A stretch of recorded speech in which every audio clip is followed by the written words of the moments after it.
ధీరజ్ ప్రేమను తీసుకుని ఇంటికి వచ్చేసరికి ఇంత ఉదయాన్నే ప్రేమ పావురాలు ఎక్కడికి వెళ్ళి వస్తున్నాయో అని అంటూ ఉంటుంది నర్మద.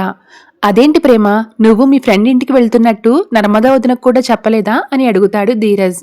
నాతో చెప్పని విషయాలను కూడా మీ అక్కకి చెప్తావు కదా, పైగా మీ ఇద్దరికి తోడు దొంగలని మా అమ్మ బిరుదు కూడా ఇచ్చేసింది కదా, చెప్పకపోవడం ఏంటి అని అంటూ ఉంటాడు ధీరజ్. ఇక ముగ్గురు నవ్వుకుంటూ హ్యాపీగా ఉండడం శ్రీవల్లి కళ్ళల్లో పడుతుంది.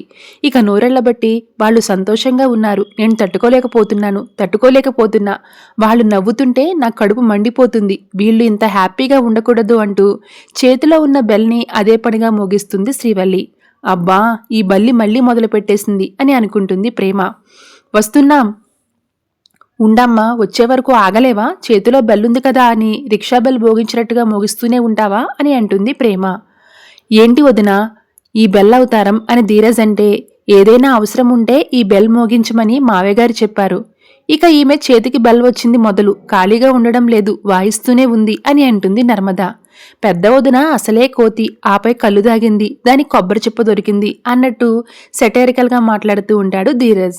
నేను అసలే కడుపు మండడంతో రగిలిపోతుంటే మీ మాటలతో నన్ను కాల్చుకు తినకండి అని అంటూ ఉంటుంది వల్లి. మాపై నీకు కడుపు మంట కొత్తేం కాదులే అని అంటుంది ప్రేమ. ఊరుకోండి చెల్లాయిలు, ఇది ఆకలి మంట అని అంటుంది వల్లి. హా, తినటం కోసమే నీకు కడుపు వచ్చినట్టు ఉందిలే, సర్లే ఏం కావాలో చెప్పు అని అంటుంది ప్రేమ. నాకు బజ్జీలు కావాలి, వేడివేడిగా మిరపకాయ బజ్జీలు కావాలి అని శ్రీవల్లి అంటే, దాంతో తప్పుతుందా అంటూ కిచెన్లోకి వెళ్ళి నర్మదా ప్రేమలు మిరపకాయ బజ్జీలు వేస్తుంటే ఇక శ్రీవల్లి ఉప్పొంగిపోతూ ఉంటుంది.